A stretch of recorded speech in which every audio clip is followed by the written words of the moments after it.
Salut les jeunes pousses, ça fait longtemps qu'on s'était pas vus, tout simplement parce que j'étais à une retraite de méditation Vipassana qui est une retraite dans le silence pendant 10 jours. 10 jours, on va développer une technique de méditation qui s'appelle Vipassana. Et cette technique de méditation, je vais vous en parler aujourd'hui pour vous inviter vraiment à aller la faire. Et si vous voulez pas le faire, au moins pour découvrir ce que c'est si vous ne connaissiez pas. Je veux également vous présenter mon retour vis-à-vis de cette méditation, vis-à-vis de cette expérience. J'ai vécu des choses là-bas, je vais vous présenter ce que j'ai vécu, des choses plus ou moins extraordinaires, des choses vraiment que je m'attendais pas à vivre. Et je vais vous présenter également la technique, je vais vous présenter le principe même d'une journée là-bas et le principe de la technique donc dans la théorie. Alors Vipassana, qu'est-ce que c'est? Vipassana, c'est une technique de méditation. Une technique de méditation, on va y arriver, qui a été développée par Gautama le Bouddha il y a 2500 ans. Quand il a atteint l'éveil, en fait, c'était grâce à cette technique de méditation. C'est une technique qui vise à nous faire développer plusieurs choses. Tout d'abord, un code moral très pointu, parce que là-bas, on va respecter 5 principes. Ces 5 principes sont ne pas tuer, ne pas mentir, ne pas voler, ne pas avoir de relations sexuelles, donc même avec soi-même, et ne pas consommer d'intoxifiants, donc drogue, alcool, cigarettes, médicaments, etc. Pour la simple et bonne raison que pour développer cette technique de méditation, pour être dans l'instant présent et pour avoir un esprit clair, il ne faut pas que notre esprit soit perturbé par toute cette souffrance. Donc, ces 5 principes vont développer une moralité plus grande chez nous. Ensuite, cette technique va également nous permettre de maîtriser notre esprit dans le but d'éradiquer toute souffrance et de purifier notre esprit et notre être intérieur. Donc ça, c'est les 3 grands piliers de la technique de méditation Vipassana. Alors, comment est-ce que ça se décompose? En fait, on va dans un centre dans lequel on est reclus, dans lequel on est extérieur au monde, pour être à l'aise, pour être au calme et pour ne pas avoir de distraction mentale. Donc quand on arrive, on donne notre téléphone, nos clés de voiture, on donne même un cahier, un stylo si on en avait pour ne pas pouvoir écrire, pour ne pas faire travailler notre esprit autre que la méditation, la pratique de la méditation pour vraiment la développer au maximum. Et on va pas parler pendant 10 jours. En fait, le dernier jour, donc le 10e jour, on recommence à parler à partir de 8h du matin ou à partir de 9h parce qu'il faut se réhabituer à parler, à avoir un contact avec les autres parce que le lendemain, on sort. Donc le dernier jour, c'est un jour un peu particulier parce que on est encore un petit peu dans notre bulle et en même temps, il faut parler parce que demain, on est dehors et parce que demain on retourne dans la vie active, dans la vie dans le vrai monde. Maintenant, je voudrais vous dire comment je me sentais avant d'y aller. En fait, j'ai réservé cette méditation plusieurs mois à l'avance. Je l'ai réservée en janvier pour mai parce que c'est comme ça, il faut réserver à l'avance. Vous pourrez aller voir sur le site internet que je vous donnerai à la fin de cette vidéo, donc restez bien jusqu'à la fin. Et plusieurs semaines avant, j'étais vraiment excité. Une semaine avant, j'étais encore super excité d'y aller. Et 2-3-4 jours avant, j'ai commencé à avoir peur. J'ai commencé à être stressé et j'ai commencé à me dire que j'allais pas y aller, que c'était pas fait pour moi, que rester assis pendant 11 heures pour méditer, ça allait pas être possible parce que rien que méditer 20 minutes, j'ai du mal, parce qu'il y avait plein d'événements dans ma vie autour de moi qui me poussaient à pas y aller, des personnes malades autour de moi, mon grand-père qui s'est fait opérer, des anniversaires que je voulais pas manquer, etc. Donc je me suis dit, c'est peut-être pas bon moment, ça se trouve, il faut pas que j'y aille. Et finalement, ce que j'ai fait pour me motiver à y aller, c'est que j'ai posé un covoit et je me suis engagé à prendre 2 personnes qui allaient aussi à cette retraite. Et donc, en m'engageant à prendre ces 2 personnes, j'étais sûr d'aller à cette retraite de méditation de 10 jours. Dans tous les cas, je suis quelqu'un qui va souvent au fond des choses, même tout le temps au fond des choses. Quand j'ai commencé quelque chose, je le termine, même si c'est plus tard, mais je le termine, je vais au bout des choses. Donc là, je savais que j'allais y aller et je savais que j'allais terminer ça. Mais ça m'a pas empêché 2-3 jours avant d'avoir peur, de vraiment me remettre en question. Et même là-bas, une fois sur place, à partir du 2 ou 3e jour, j'ai vraiment commencé à me remettre en question et à me dire mais est-ce que je vais pas juste partir parce que ça va être trop long et que c'est pas fait pour moi? Parce qu'il faut savoir que cette technique, elle est très particulière et c'est ce que je vais vous présenter maintenant. Je vais vous présenter cette technique. Alors en fait, c'est une technique qui vise à purifier le mental et purifier notre esprit. Et comment est-ce qu'on fait pour purifier notre esprit? Tout d'abord, il faut apprendre à maîtriser notre esprit. Et donc pendant les 3 premiers jours, on va concentrer notre esprit sur des zones très réduites de notre corps. En fait, cette zone, c'est la zone du nez. Pendant le premier jour, on va se concentrer sur la respiration, sur l'air qui rentre et l'air qui sort, donc le contact de l'air dans une narine ou dans les deux. Ensuite, pendant le deuxième jour, là, on va affiner la technique et on va se concentrer sur les sensations qui sont à l'intérieur des narines et en dessous des narines. Et évidemment, autour des narines également. Et donc, on va se concentrer sur si on ressent un picotement, si on ressent un frémissement, si on ressent des palpitations, si on ressent du chaud, du froid, de l'humidité, de la transpiration, etc. Pour toujours affiner notre esprit. Et le troisième jour, on se concentre juste sur cette zone qui est là, sous le nez, qui est vraiment une zone très réduite du corps. Et là, maintenant, tout de suite, si vous essayez, vous allez avoir du mal à vous concentrer, mais comme on a eu 2 jours de préparation mentale avant, on a affiné notre esprit à chaque fois. Et donc le troisième jour, on arrive à ressentir des sensations à ce niveau-là. Et donc le principe de la méditation Vipassana, c'est que on crée toujours de la souffrance quand on est un être humain par 2 manières. La première, c'est l'avidité. Et la deuxième, c'est l'aversion. L'avidité, c'est vouloir quelque chose qu'on n'a pas, ou c'est vouloir garder quelque chose qu'on a et ne pas vouloir le perdre. L'aversion, c'est ne pas vouloir quelque chose qu'on n'a pas, et c'est vouloir éjecter, vouloir enlever quelque chose qu'on a. Et ces 2 choses-là nous font souffrir. Parce que si à l'heure actuelle, vous avez quelque chose que vous voulez pas le perdre, que ce soit une personne, un objet, une situation sociale, un métier, si vous le perdez et que vous êtes attaché à cette chose, vous allez être triste, vous allez créer une couche de souffrance qu'on appelle un sankara, vous allez créer une couche de souffrance. En revanche, si vous voulez quelque chose que vous n'avez pas, je veux ce dernier smartphone, je veux être avec mes parents, je veux être avec ma copine, je veux aller voyager, je veux ça et je l'ai pas, je veux de l'argent, peu importe, je veux ce travail. Si vous voulez quelque chose et que vous l'avez pas, vous allez créer également une couche de souffrance. Donc vous allez créer un sankara. Donc on va accumuler comme ça les couches de souffrance dans notre vie.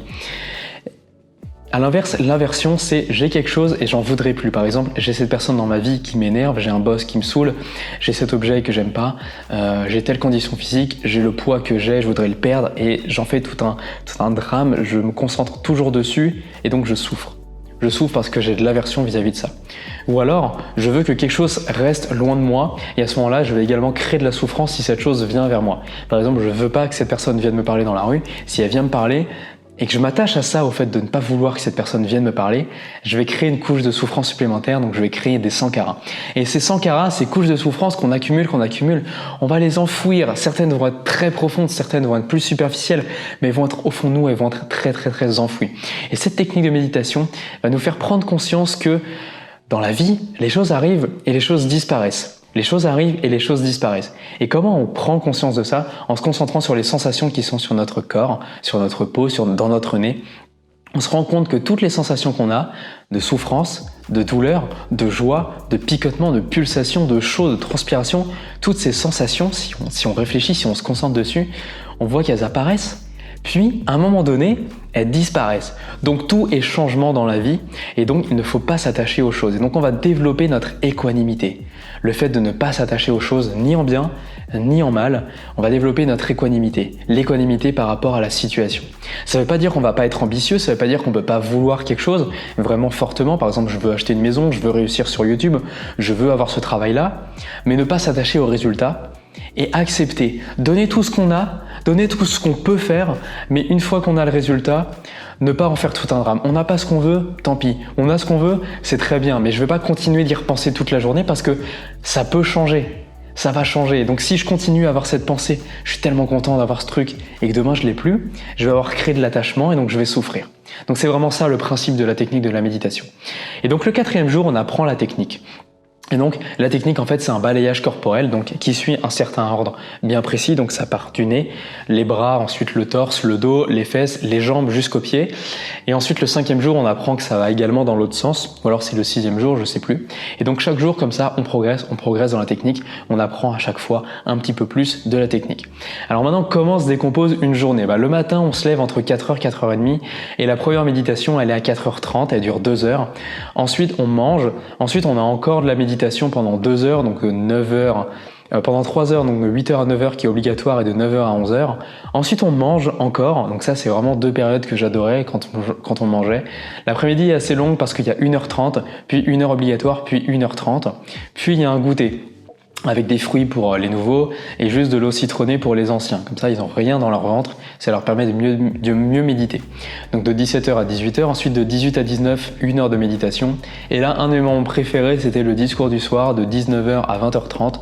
C'est un discours qui à la fois remotive, à la fois nous enseigne la technique, mais de manière un petit peu plus philosophique et qui nous permet vraiment de rester là, de rester, de comprendre ce qu'on est en train de faire, de voir qu'il y a une finalité, même s'il reste 9 jours et même si le premier jour était horrible, même si le deuxième jour était horrible et qu'il reste 8 jours, ce discours-là est là pour nous ramener vers la conscience, vers ok, je suis ici pour une bonne raison. Et ça nous remotive tous les soirs. Le principe de la méditation, du coup, c'est vraiment de se concentrer sur les sensations. Donc si on ressent une sensation qui est agréable, si on est dans un état de flow, par exemple, un état de méditation agréable, ne pas s'attacher à cet état-là parce qu'il va disparaître et ne pas non plus vouloir cet état-là.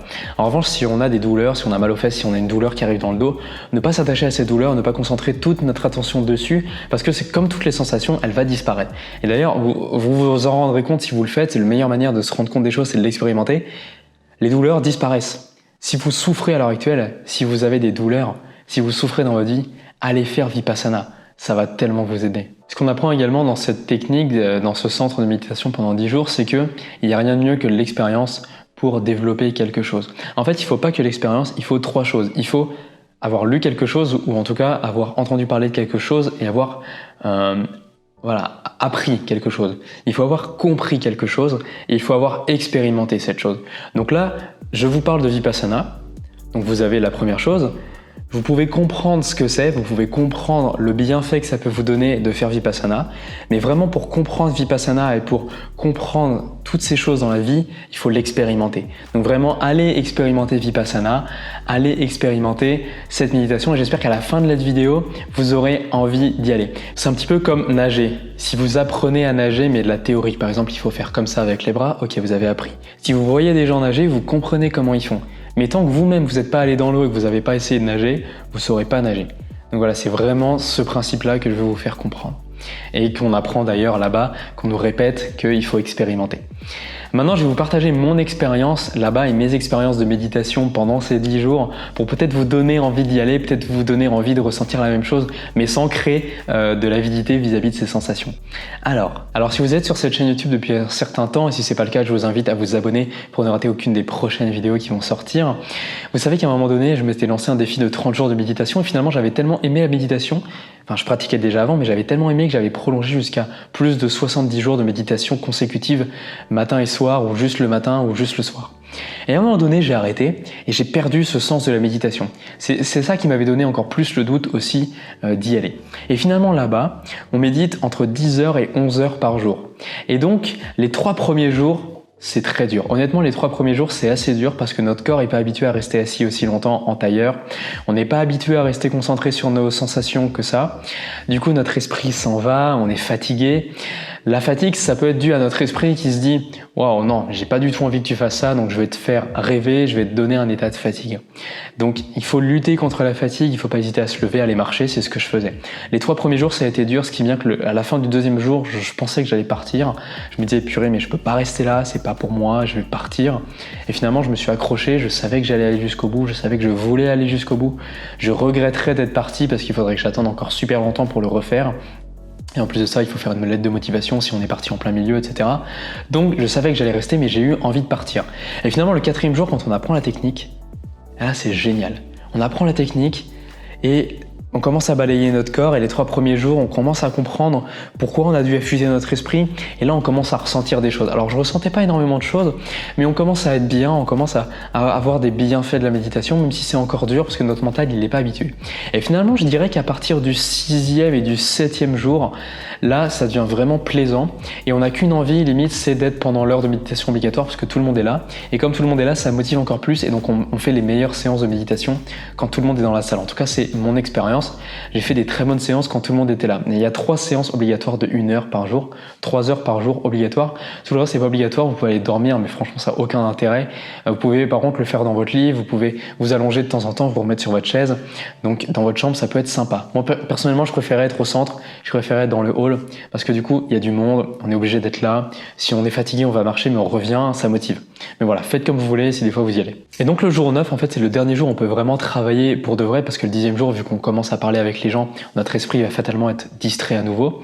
Et donc le 9e jour, à un moment donné, pendant une méditation, je me suis figé, j'ai ressenti plein de choses en moi, et là, c'était l'extase. Je pouvais aller n'importe où dans mon corps. Je sentais un flux libre en fait. Je sentais un flux d'énergie qui traversait tout mon corps, qui était à la fois dans ma tête, à la fois dans mes bras, dans mes jambes, dans tout mon corps. Et c'était extraordinaire. Je ressentais ce flux d'aller dans tous les sens.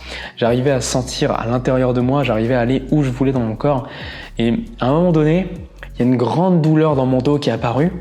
Et donc l'équanimité qu'on a essayé de développer pendant 9 jours, là j'ai dû y faire face. Je ne me suis pas focalisé sur cette douleur, j'ai continué à faire mon balayage corporel en étant dans ce bien-être, et d'un coup elle a disparu.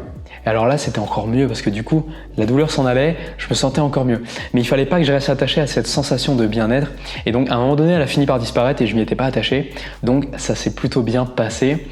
Évidemment, pendant les autres méditations, je me suis dit à un moment donné, j'aimerais bien ressentir ça, mais voilà, j'ai essayé après de me redire, il faut rester équanime, donc Alex, ne t'attache pas à ça, ne veut pas ressentir telle chose. Mais vraiment, c'était incroyable de ressentir ça, c'était incroyable de pouvoir voyager comme ça dans mon corps, de pouvoir aller n'importe où, dans le moindre petit recoin, dans mes doigts. C'était vraiment incroyable. Il y a des gens qui ont vécu des choses bien plus extraordinaires que ça, qui ont vécu des expériences où ils voyaient la lumière, ils se sentaient envahir d'un halo, ils se sentaient s'envoler, etc. Ils se sentaient absolument bien. Moi, c'était vraiment une très bonne expérience, mais c'était pas à leur point. Et en fait, ça dépend des gens, parce qu'on n'a pas tous la même dose de Sankara, on n'a pas toutes et tous la même dose de souffrance accumulée. Donc ça dépend vraiment des gens, ça dépend de notre esprit, ça dépend de l'ignorance de notre esprit quand on vient. Ignorance, ça veut dire qu'il ne connaît pas la technique en fait, et qui est dans les schémas de pensée habituels. C'est pas du tout péjoratif. Par contre, ce que j'ai remarqué pendant ces 10 jours, c'est que à partir du 5e jour, vu qu'on parle à personne, nos pensées qu'on a d'habitude vis-à-vis des discussions qu'on a eues, vis-à-vis de tiens, telle personne elle m'a dit ça, et ben ces pensées-là, elles s'en vont. Et du fait qu'elles s'en vont, on commence à avoir des pensées uniquement sur nous. Et on commence à se remettre en question. Qu'est-ce qu'on fait dans la vie ? Comment on réagit vis-à-vis des gens ? Tiens, j'ai regardé telle personne dans les yeux alors que normalement j'ai pas le droit et je l'ai jugé. Pourquoi est-ce que je fais ça ? Parce que je me sens supérieur aux autres, ou parce que j'ai pas envie que les autres fassent ça, ou parce que, à l'inverse, j'ai des codes moraux très forts, et du coup quand je vois quelqu'un faire quelque chose, ça m'énerve. J'aimerais bien que cette personne agisse différemment.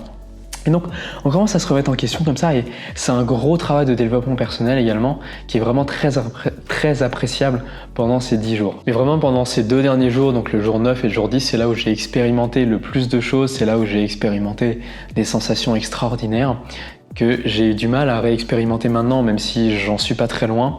Enfin, je ne recherche pas à les sentir, mais ça vient naturellement en fait. Et donc, c'était extraordinaire. Voilà, c'était juste incroyable. Alors maintenant, je vais vous parler des bienfaits de la méditation et des bienfaits de ces 10 jours. Alors tout d'abord, pendant 10 jours, on développe notre équanimité et on apprend à gérer notre stress. Parce que le stress, en fait, quand il apparaît, il peut apparaître de plusieurs manières. Moi, par exemple, c'est une boule dans le ventre et je sens que mes organes internes se contractent avec mon diaphragme. Et maintenant que je ressens ça, je sais que cette sensation va disparaître. Je sais que comme toute chose dans la vie, ça apparaît et ça disparaît. Tout est changement. Et donc, je m'attarde pas là-dessus. Je suis pas en train de me dire que j'ai du mal à respirer, que j'ai mal au ventre. Je laisse passer cette sensation. Je porte même pas mon attention là-dessus. J'en suis conscient, je l'observe et puis elle disparaît. Également, j'ai été extrêmement dans l'instant présent quand je suis rentré, si bien que pendant 2 jours, j'ai transmis ma présence aux gens qui étaient autour de moi. On me l'a fait remarquer, j'étais dans une zénitude, dans une plénitude, vraiment, j'étais bien, j'étais dans l'instant présent. Donc c'était incroyable pendant 2 jours. Puis, j'ai repris le travail, je suis re-rentré dans la vie très active, je suis allé au Carrefour. C'était l'horreur. Donc là, fatalement, on peut pas garder cet état de zénitude intense, surtout juste avec 10 jours de méditation. Mais c'est pour ça qu'il faut pratiquer à vie 1 heure le matin et 1 heure le soir. Alors moi, personnellement, c'est pas ce que je fais. Je fais un peu moins le matin et un peu moins le soir. Simplement parce que j'ai pas le temps et parce que j'ai préféré faire moins que pas le faire du tout. Mais 30 minutes et 45 minutes le matin et le soir, c'est largement suffisant pour moi pour l'instant. Même si je préférais faire 1 heure.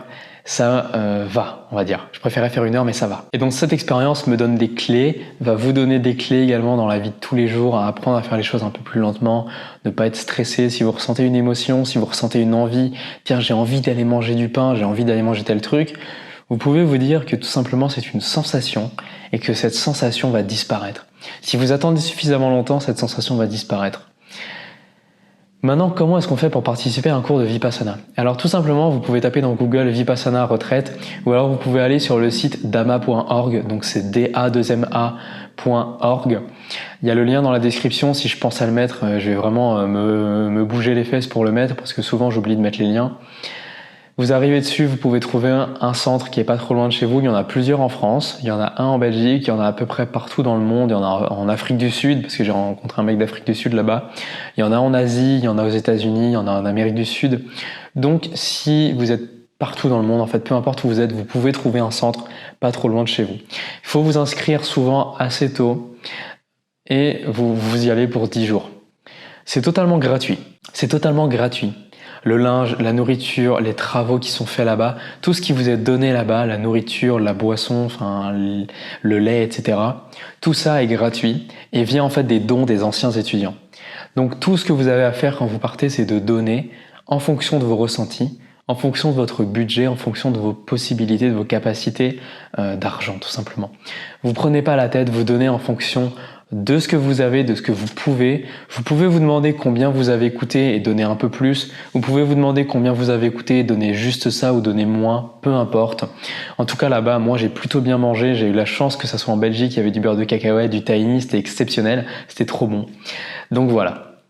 Maintenant, je vais vraiment vous inviter à aller à cette retraite. Vraiment, allez-y. Allez-y et si vous y allez, faites-moi un petit retour. Envoyez un message, dites-moi Alex, je suis allé faire cette retraite de méditation, je suis allé faire Vipassana parce que c'est tout ce que je vous souhaite.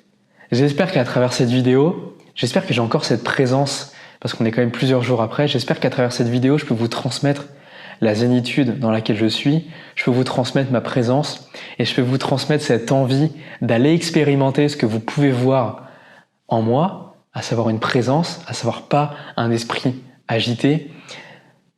Donc je vous invite vraiment à aller faire cette retraite. Allez-y, 10 jours dans une vie. Quand est-ce que c'est la dernière fois que vous avez pris ne serait-ce que 24 heures, loin de tout, dans le silence, pas internet, pas le téléphone, pas de lecture, personne autour.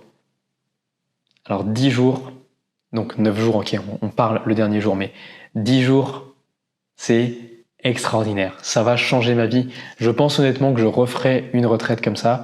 Ils conseillent d'en faire une par an. Je sais pas si j'en ferai une par an, mais peut-être une tous les 2 ans. Il y a des gens qui n'en refont pas, mais au moins ils ont appris des clés. Et c'est tout ce que je vous souhaite. Maintenant les jeunes pousses, je vais vous laisser là, je vous souhaite de passer une bonne fin de journée. Pensez à vous abonner, à lâcher le gros pouce en l'air, à commenter et surtout à partager cette vidéo sur vos réseaux sociaux si vous voulez me soutenir et si vous voulez que cette chaîne progresse. Je vous dis à la prochaine, prenez soin de vous, c'était Alex.